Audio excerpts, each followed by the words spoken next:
Welcome to CONFPOD episode 3. I'm Ed Julien, your host. We're the podcast for helping Bitcoin conference organizers hear from other Bitcoin conference organizers about the trials and tribulations of this venture that we've all embarked on and why we do it and tips and tricks to make it easier. Today we have 3 wonderful guests that have honored me with their presence. Today's introductions are brought to you by ChatGPT.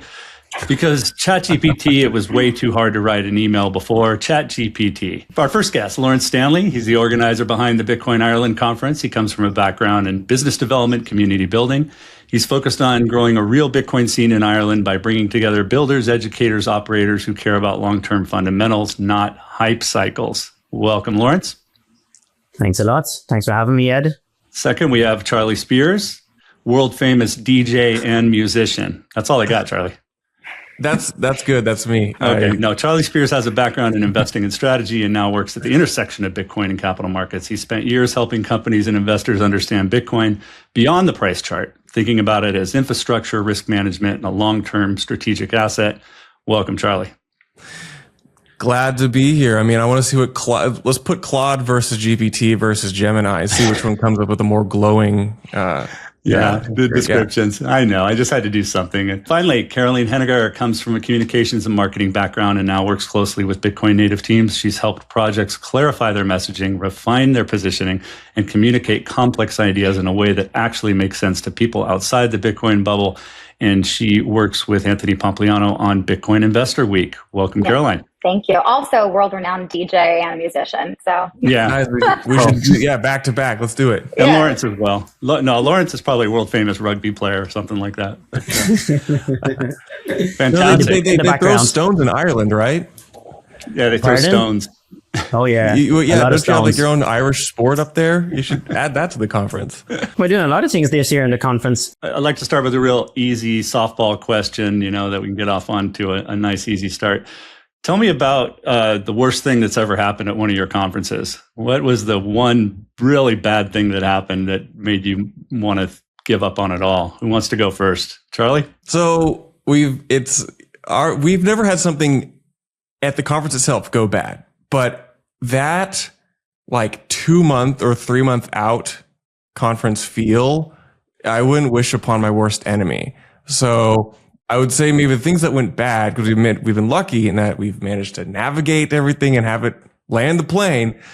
But man, those frustrating conversations and sometimes arguments you have with your fellow conference organizers 2 or 3 months out as tension gets high, those are difficult. But so luckily we've managed to get all through those. No disasters. I need your luck, Charlie. I was going to say, I haven't had such similar luck. I mean, we've had everything from, speakers that missed their connecting flights, that, had planned to come in that morning, cancel last minute. We've actually had that happen several times where, we have a lot of politicians speak at our events. And of course, especially given the state of the world, there always seems to be something. So a lot of, having to make very last minute, quick operational decisions. And sometimes we've had a speaker literally just not show up.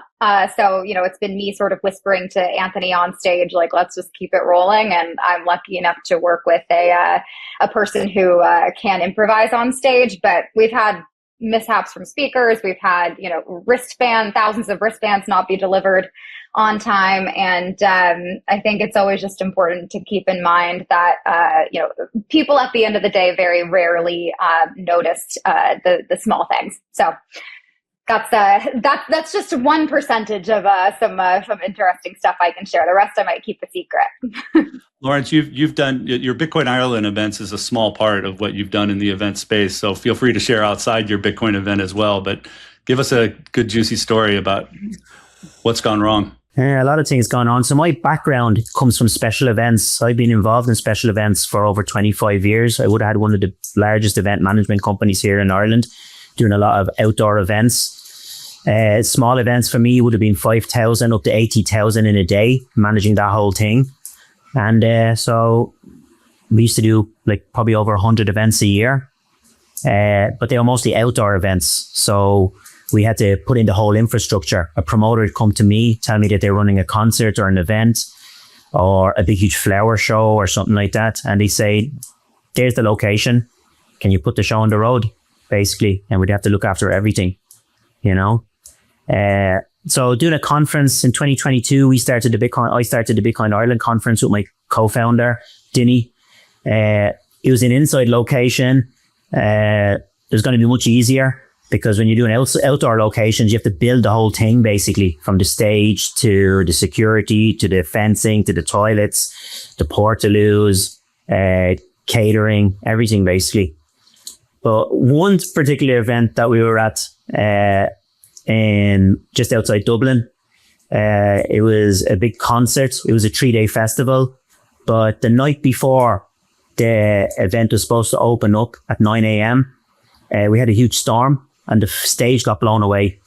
Oh my God. Basically, about 10 o'clock, the huge storm came in and there was panic. All the tickets were sold. People were getting ready. You know, people were traveling from all over Ireland, all over Europe to come to this event. And we had to make a decision. The show has to go on. So basically, we had to look at the weather report, see what was happening. We realized that the storm was going to finish about 1 o'clock. And all the riggers, the lads that do all the stage and everything, everybody had to stay on. And we had to rebuild the whole stage, basically. And it was just pulled together, basically. Yeah, what else can you do? And it has to go on. The tickets are sold. Did you ever find the stage, Lawrence, or did it get blown out to Kilkenny? Not blown away, but we had to put it together with all sorts of things, you know. It worked, you know, nobody really noticed about it. The safety guys are on our side, so the show went on. It was amazing. Yeah, the reason I asked that is just to kind of help our audience I think we're up to 14 people now, just understand that it's hard for all of us, right? And so these stories kind of help everybody relate that, yeah, things can go wrong. Brandon Green with the Bitcoin conference had 3 stories and I had to cut him off because he has so many of them that can go wrong. Caroline, you are one of the first guests that runs a conference, but it's not your conference. You have a high profile boss that you report up to. The rest of us kind of own our conference and we run it, but what do you do when it comes to conceptual ideas or vision ideas on the conference that you don't agree with, or, you know, they're asking you to implement something and you're like, oh, that's going to be a bad idea? How do you manage that? Not being complete owner of it, which you pretty much are, but versus, the vision of your boss. Yeah. I mean, I think it's really, I would say it probably boils down to a quality that a lot of women probably have to learn to hone early on in their careers, which is picking and choosing your battles, right? So frankly, that's kind of what a lot of our decision making is based on. If I feel strongly about something, or if I feel like, there's a direction that's not aligned, I'm lucky enough again to work with someone who, is always willing to talk it out. And really it just sort of boils down, I think, to having a good partnership that, between myself and Anthony Pomp, where I think we do trust each other's visions. And I know if he has a very sort of strong feeling about something, I can also often feel like I can, let it go and see his vision play out. And you just sort of have to be willing to pull that card when it's necessary on both ends. That said, on the converse, if I ever feel extremely strongly about something, he's always willing to hear it out. And then sometimes, I would say not more than sometimes, probably 95% of the time, we end up just finding a way to meet in the middle. Especially when it comes to like creative direction and branding. It's funny because we oftentimes start out on two opposite ends of the spectrum, and sometimes it even changes while we're developing it for the conference.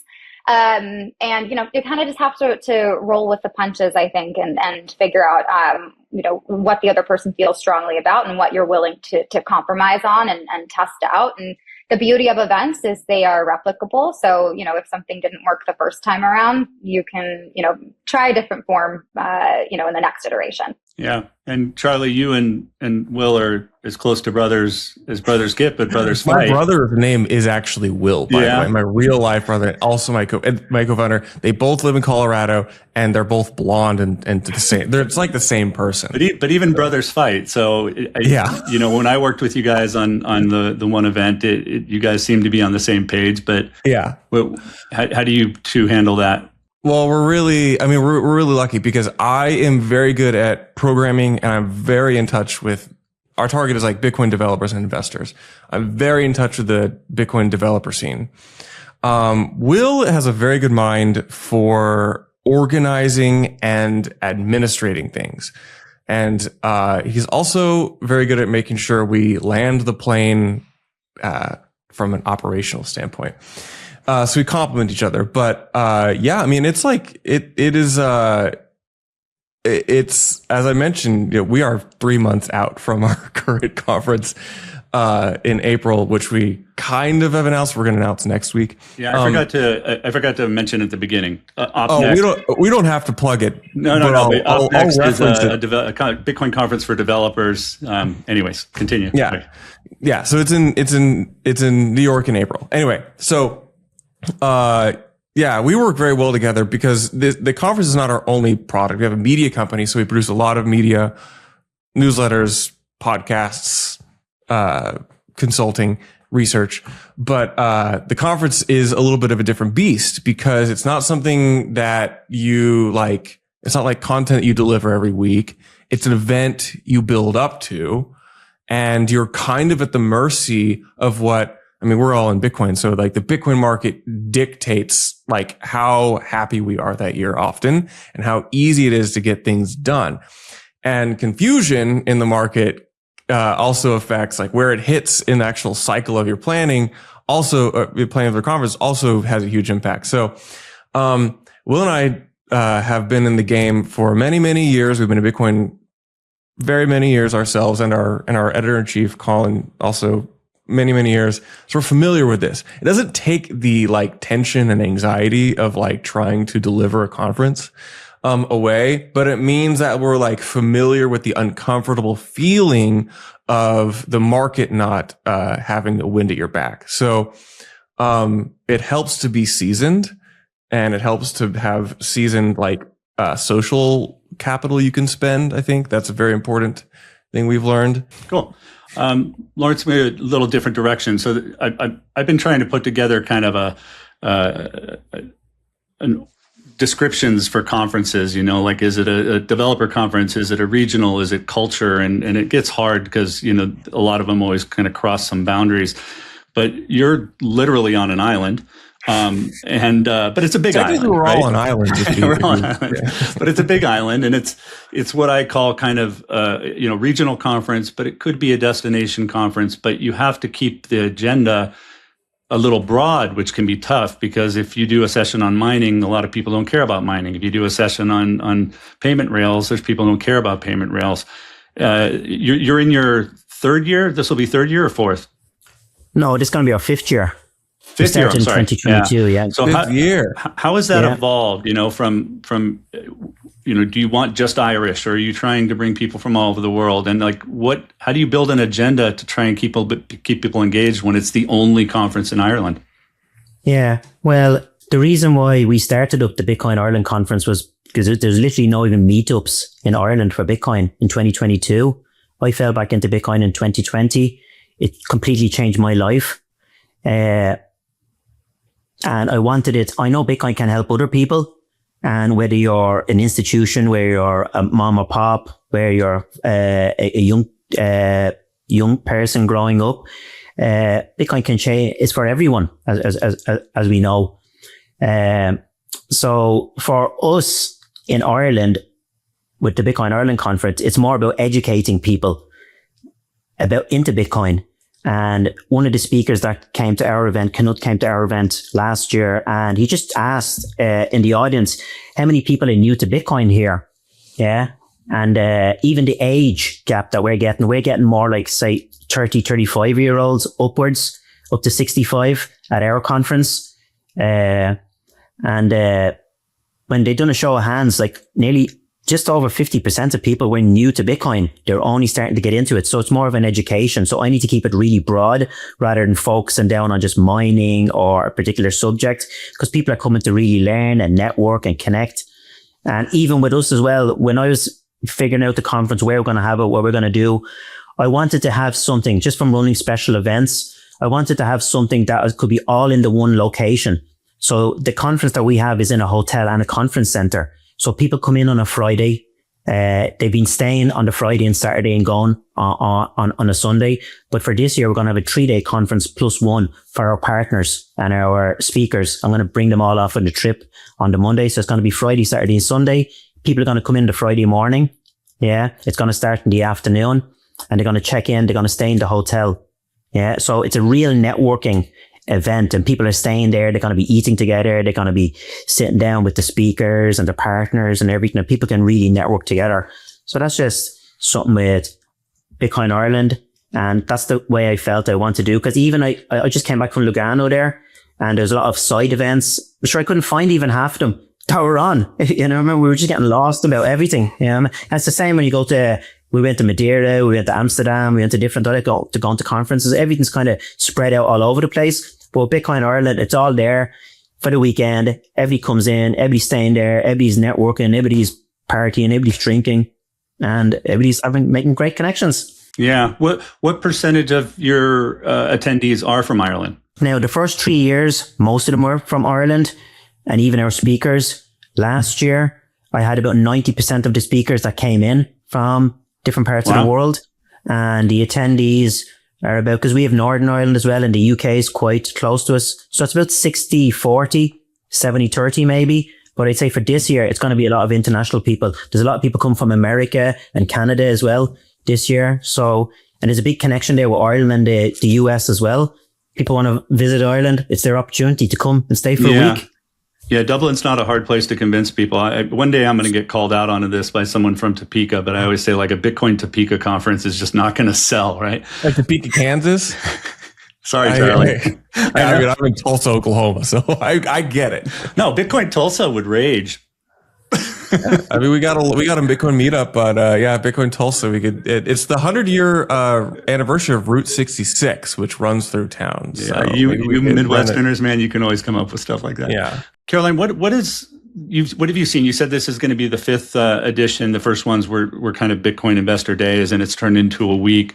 What have you seen in the change in the audience? I mean, at first, was it, Bitcoin financial type people, and now it's curious? And I know it's grown. That first one that I went to, I think you were planning on selling 400 tickets and you violated every fire martial law around and sold 800. But what have you seen in a change in your audience for Bitcoin Investor Week in New York City? Yeah. We, I would say when we first started running it, the Bitcoin ETF had just launched.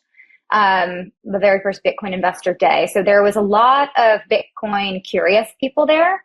I also frankly think a lot of institutions hadn't yet rolled out a very strong, or at least not a very like publicly promoted digital asset strategy at that time. So there were, I think a lot of people there that were frankly learning, or representatives from their institutions that were also learning. So again, I really think it was a lot of people that wanted to sort of just see, frankly, what it meant to be a Bitcoin investor, and also kind of test the waters a little bit about who are these other people that are there.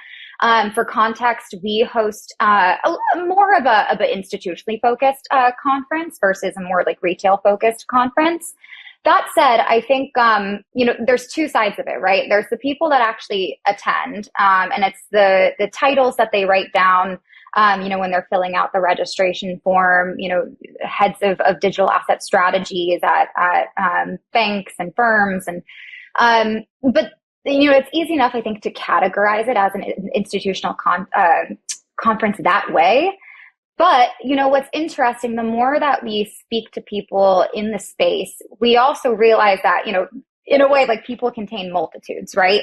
A lot of the folks that are there and representing, the institutional investor side of things are also investing in Bitcoin now themselves, right? So they're kind of showing up not only craving content that is relevant to institutional investors, but also to high net worth retail investors as well. So we've actually been trying to diversify our content a little bit to also reach these high net worth individual investors that are attending, just so there's content that is relevant to them, both from a business standpoint, but also frankly from a personal portfolio standpoint. So yeah, I would say that's probably not only how the demographics have changed, but also frankly how we've changed to adapt to the types of people we realize are changing their behaviors and investment strategies and attending the conference. Cool. I'll give you two more questions and you can squeeze them here in the last couple of minutes you've got with it. Of course.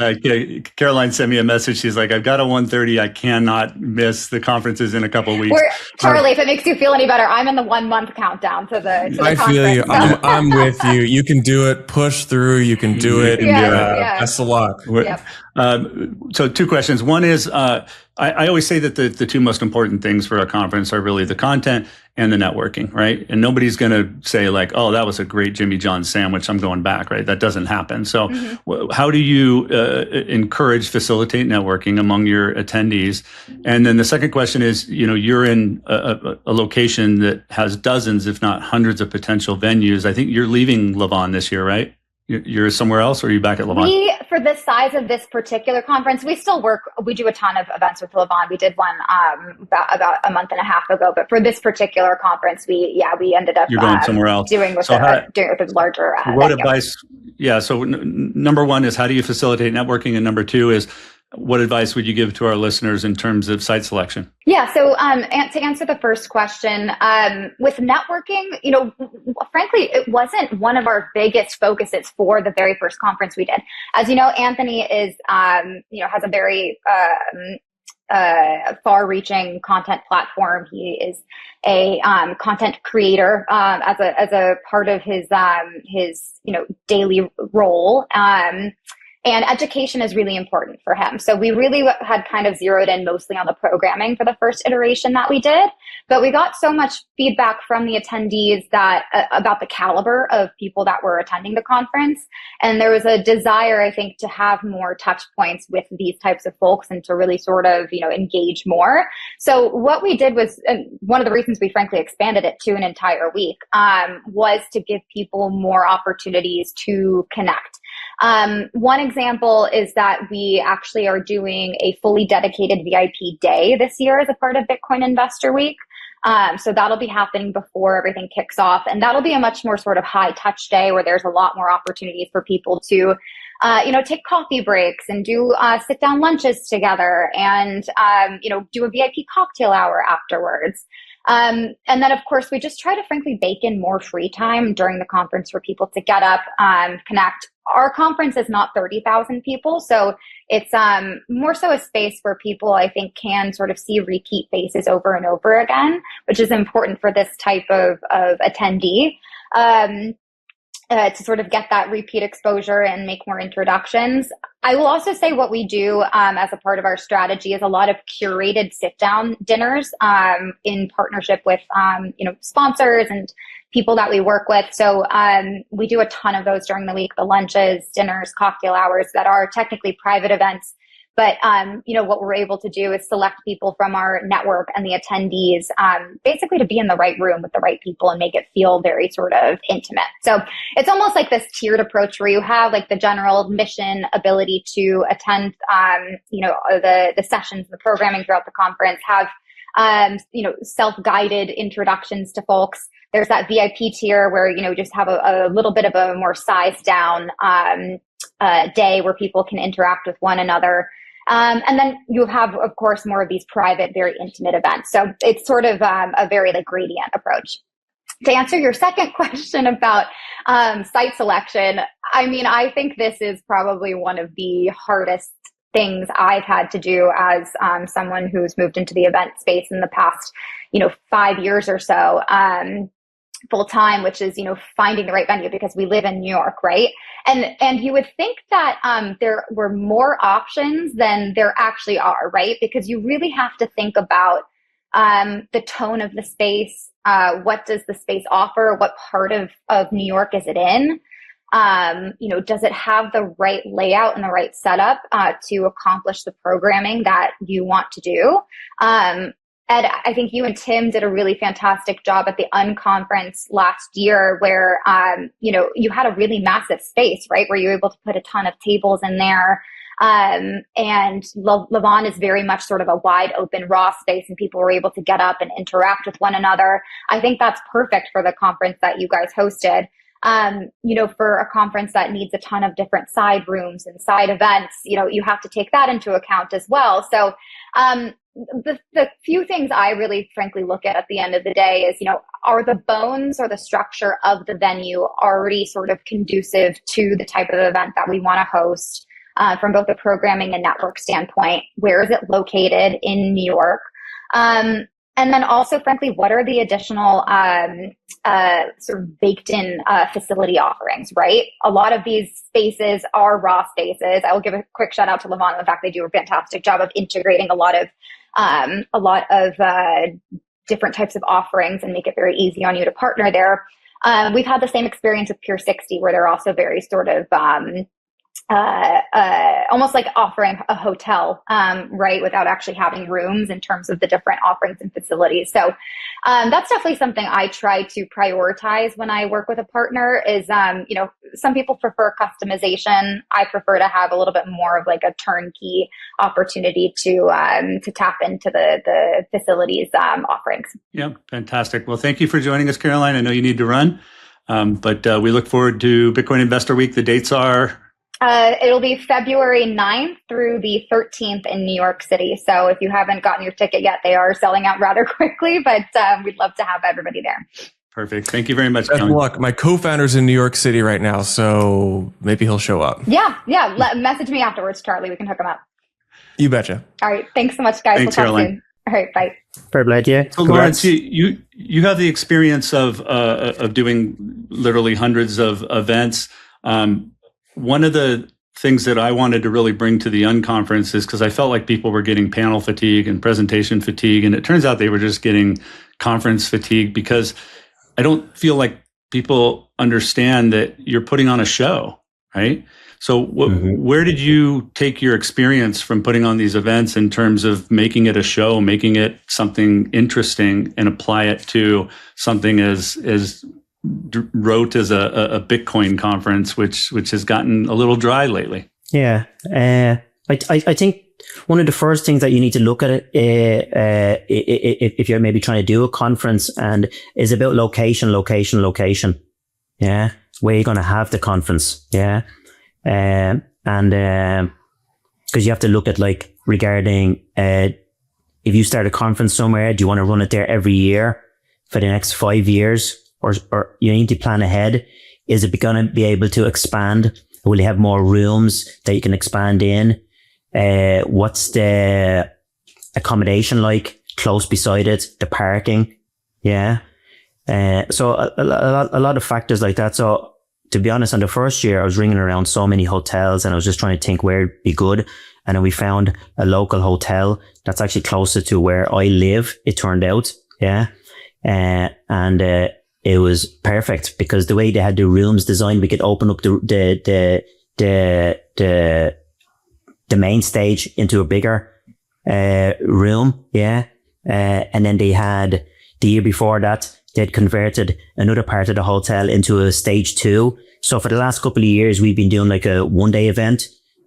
This year, we're going for a 3-day plus 1 event. So it's a much bigger event. And then just the space as well and the facilities that you have in the hotel itself per se. Yeah. If you want to build it out. Yeah. You need to kind of have a look at somewhere that you can, and as well, if you're going into a raw venue where you have to put in, the PA system, you have to put in the stages, it's all expenses. And so some of these events that you hear about, they only last 1 year because they're not budgeting for the future. And they really haven't got any experience coming in at running events. And I can feel that they're over budget and people maybe because I've been in the events industry for so long, I know what happens. Yeah. Everything's grand when it's coming up to it. But when it's time to pay everybody, that's a problem. And you don't make the ticket sales and you've overspent on on lighting or PA systems or screens and things like that, you know. I think that's where we've kind of been successful.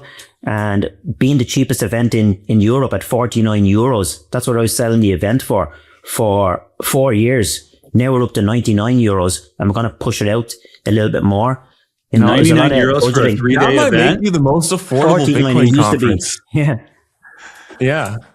Wow. Yeah. There's actually a concept out there that my partner Tim Kotzman says is like, the more you charge, the more people want the ticket. You know, it's like we were selling tickets for $3,000 the day of the event for a 1-day event, and people were buying them because it was just pure FOMO, right? But I don't, consumer psychology. I mean, Lawrence, you know your audience. I almost feel like you have to sit on one end of the barbell. You have to be like super affordable, accessible. Every person can go. And that depends on like, is your audience more like retail pleb focused? That's a huge cohort in Bitcoin.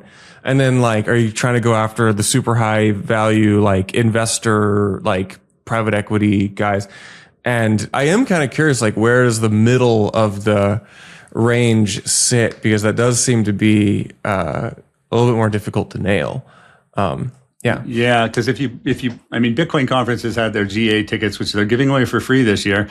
Pro ticket, which is $1,000 something, and then now the whale ticket or whatever it's called is up to $10,000. And people pay the $10,000. So people paid $21,000 for the whale tickets the day of the Bitcoin conference. And, you know, it's all just relative. You got to provide those different experiences. And as Lawrence probably well knows, I mean, with concerts, has any artist ever got their ticket pricing for a concert perfect and every seat? No, you go to concerts and there'll be all these seats down front empty because they overpriced those tickets. And then in the upper deck, it's jam packed. And pricing events is incredibly difficult. What insights can you give us there, Lawrence? What have you learned about pricing events over the years? Yeah, you need to really get it right, to be honest. Yeah, that's it. That was the most Irish statement I've ever heard. Tickets, you know what I mean? And nobody shows up, or, you know what I mean, it's going to be too cheap. But with Bitcoin Ireland, like we've been okay at 99, and this year for now we started at 99, so we're going up to 199 for the full price. Yeah, but they're still at 99. They're going to be going up soon, probably to 149, and we're just going to kick it up. But the ticket sales that we're getting in now is I'm very happy with what we have already in, and I think we will hit our target for this year. And yeah, you need to just you have to really run in these concerts, not concerts, conferences. When I'm doing a concert, it's like 100 times bigger. Yeah. You know? Yeah, I don't know if I have that many insights on ticket pricing. I think it helps to have been to many conferences and events, so you know intuitively like what an appropriate price for those things is. I myself am not as experienced in the organizing, although I've been to, tons of conferences and events. So that helps. Yeah, no, I often play around with hundreds of different coupons, and some people, it's like if they get a 10% coupon, they're like, you just gave them rights to name your child. They're like, oh my God, thank you so much. And then you'll get the ones who we know have a ton of Bitcoin and they want their free ticket, and then you're just like, come on, man. Hey, you don't get a bunch of Bitcoin by paying a bunch of money for conference tickets. I know, but you got to give back as well. I mean, I've been asked to speak at various events, and I always buy a ticket because it's like, you got to give back, to these events. They're hard to put on. They need to make some money, or they're not going to be around next year. Kind of going into that, Charlie, you've probably got, between you and TabConf, the most special audience. Does that sound derogatory? No. The Bitcoin developers, they are special. They're all, each one is a unique snowflake. Sometimes ours is a very niche conference. It's developer focused, engineers, Bitcoin technical discussion, but it's different kind of technical discussion than normal. And we're doing it in New York this year to lean into more the investor angle, which is like, investors do not talk to developers. Developers don't talk to investors. They are the opposite ends of like the different participants in Bitcoin. And so I think it's very important that they have a line of communication. There's not really a conference beat that does that. niche can be good, but it can also be hard because it doesn't fit into a mental model for a lot of people. If people go to like a pleb conference, they'll go to a super hardcore like maxi conference, they'll go to like a general crypto conference, and they kind of know in their minds, like it's really clear like where those fit. I think for a lot of people. But a niche conference is a double-edged sword because it limits our total addressable market probably. And then it can also be difficult to communicate to sponsors. Like, who is our audience? Well, our audience is not the same as the general Bitcoin conference. It's not the same as Bitcoin Day or, you know, these Asia Center conferences. It's not the same as Consensus. And so that can be difficult. But I think if you're able to demonstrate success a year or two, then it becomes a lot clearer and actually niche works for you because then people understand and you're the only conference of that type. And so then the added marketing dollars towards that are a little more like clearly spent. It's always a battle to try to make conferences profitable. But I think if you have a couple good, events under your belt, then they get less difficult to communicate. Yeah, I like the Bitcoin treasury space just because it's people that have corporate credit cards and they're less price sensitive, and so it's a little easier. Yeah, $1,000 price ticket is like just expense that. Right, but this is kind of where Bitcoin's evolving to as well. You know, when we look at Jeffrey Moore's Crossing the Chasm and early adopters and early majority, we're getting into this early majority. And the Bitcoin conference has now seen that for a few years, where it's like you've got just a massive range of people attending the conference.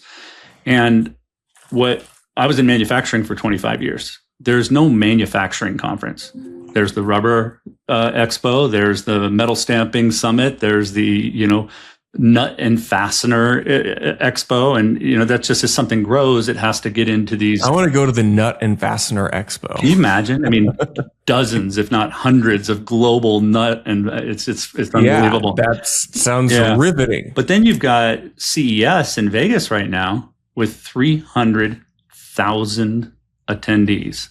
Well, yeah, but they're debuting robots there. I mean, they're debuting Samsung phones that fold in 4 ways. Like that, that's big. Yeah. It's a good question, and there's a good story about this. The company that runs CES, you should look into it at some point. I keep on wanting to call them Media Mafia, but that's not what they're called. It's something like that. But anyways, they've just done an amazing job of growing that, and it all started with the big tech companies needing to hold their annual meetings in January, and they all kind of decided on Vegas. And then these guys for CES said, "Oh, let's put our conference on top of these annual meetings." Blah blah blah. It worked out, but then they also, when they were looking at growing the conference, there were these 2 markets that they wanted to bring into CES, and their sponsors and said, "No, you can't do that." It was cannabis and sex toys. And so they had to create separate conferences like down the block to, say, well, it's part of us, but you don't have to walk through it. So you have CES, SEX, and CBD. Yeah, no, THC, Charlie. They're different. Oh yeah. See, well, I mean, like, okay, Vegas. That's the best place to host a conference in the world. But the problem is, I hate Las Vegas. Yeah. I go there out of obligation. I'm glad the Bitcoin conference has found a good place. It's probably the best place for them.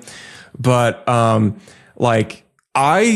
kind of I look at, from a personal standpoint, I look at conferences as a way to hit travel destinations that I want to go to. Yeah. I'll shill my buddy Lawrence's thing. I've not been to Ireland. I've been to Scotland a couple times. Beautiful country. Would like to go to the other islands up in that part of the world. And there's no other, I don't know any other conferences in Ireland. So that would make, I like to hit 2 birds with 1 stone. And, They so that's why I think that breakfast buffet. Yeah, exactly. And so I like more destination conferences in interesting places that I already want to go to. So, yeah. And I don't want to go to Vegas anymore. I go to Vegas out of obligation now. I love David, but holy smokes, that city, as Hunter S. Thompson says, is a monument to man's arrogance. It's a tough call. It's a tough call doing that. Well, let's wrap up with why do you do it? Why, Lawrence, you've kind of leaned into it a little bit, how you got into Bitcoin in 2020. And, why do you do this Bitcoin conference, and why should, any of our 14 listeners continue doing this? Because Bitcoin changed my life. I believe it can help a lot of other people out there as well, from all different types of people, from all different industries. And for me, Bitcoin is hope for the future, and it's my insurance for what is coming. Fantastic. Charlie? Why do I do it? Because I was dropped on my head as a child. I've been in Bitcoin a really, really long time. And I bought this house with Bitcoin. But I now have a media company, and we need to figure out how that business works. It needs a conference beat. We have certain specialties, in particular technical coverage and mining. And so Op Next makes sense for us and this model. We are frankly still iterating a little bit. The first and second one looked a little bit different than the third one coming up here, because we're trying to figure out what is we have a niche. We're trying to evolve the niche slightly. And I do think there are a lot of conferences which have the same 20 speakers, and that's great. They're very popular, and there's a lot of good items for that. But I think there are a lot of subjects, because I think Bitcoin, the technical discourse in Bitcoin is extremely controversial, and it's very sensitive, and it's very difficult to discern for people who are not as technical what is meaningful technical discourse. And I care a lot about that, as I've been in Bitcoin very, very long, and I'm extremely far down the rabbit hole on how it works under the hood. And I feel that the conversation in Bitcoin this past year, there was a lot of controversy over technical minutia. And I think that improving the dialectic of Bitcoin technical discourse is crucial for its survival long term. I believe in Bitcoin, but I think in this more narrow dimension of helping the people who own a ton of Bitcoin and the people who build and maintain a lot of the Bitcoin network is so important. And I think it's underappreciated by the average person, like how delicate those things that keep Bitcoin going are. That was a long way around, but you brought it home. Yeah, I also forgot to mention our other sponsor. I'm never going to have paid sponsors, but John from Zaprite promised me a Guinness if I promoted Zaprite. So Zaprite, your premier Bitcoin conference ticketing platform, Zaprite. There, that's going to get me a Guinness. We're the first company to launch the tickets with Zaprite. Yep, and it's going really well. Nice. Yeah, so we take payments in fiat, or we take payments in Bitcoin, or Satoshis. Now I'm going to get all these emails from rando Bitcoin companies saying, "I'll give you a free Guinness." Well, maybe you can get a sponsor. Never say never. Never say never, Ed. Maybe podcasting can be profitable. Exactly. Cool. 2 minutes. Shameless shill. Lawrence, tell us all about Bitcoin Ireland dates, website, Twitter. Yeah, Bitcoin Ireland is on the 22nd to the 25th of May, 2026. Yeah, it's only like 25 minutes away from the airport. Fly into Dublin Airport. Loads of connection flights all over Europe. Direct flights from America, Canada. We have a lot of American Canadians coming in this year. I think it's one of the best value conferences in the world. Yeah, it's on for 3 or 4 days, depends on what you want to do. And it's a great place to meet like-minded people and network with people and stay in the same hotel with speakers, partners, Bitcoiners, and have a great weekend. Wonderful. Yeah. If you want to find us, you can go to www.bitcoinireland.eu, or else you can find us on X at Bitcoin Conf IRL in real life. IRL in real life. Okay. Wonderful. Charlie, shill. We have the conference Op Next, OPNEXT 2026 in New York City, April 16th, this April 16th in New York City at the New York Times Center. We did this previously at Strategy, shout out Ed, and Fidelity, and we're going to New York City this year. This is a more technical conference, but it's technical engineers and investors, that crossover point for everybody. We will, we'll make an announcement next week. All the info is public at opnext.dev. We'll announce some speakers. We got speakers from BlackRock, Brink, Chaincode, Blockstream, some independent developers, and very excited. This is a conference which can be controversial because we will be discussing soft forks, scaling, the things which have caused Bitcoiners so much anger and ire over the years. We are platforming because I'm not afraid to lean into it. Yes, we do. There has been some wizard presence at these, and I also have a wizard hat behind me, although I consider myself neutral. Yeah. From a conference organizer. This hat, for the listeners on non-video, I have a wizard hat on. This hat can get you fired from certain jobs. Yeah, kind of. I would say, like, if that's the most controversial thing we have in Bitcoin, then is wizards and people questioning their motives, and we're doing pretty well. We're doing pretty well. We're fighting the state, y'all. We're fighting the government, not magical wizard private companies. So, well, thank you again to Caroline, who had to leave us with Bitcoin Investor Week, and thank you to you two. Hopefully, by the next episode, we'll be up to 6 or 7 more listeners. So I'm a believer. Thanks again. I'm Ed Julien. We'll see you on the next episode of CONFPOD. Thanks a lot. Catch you soon.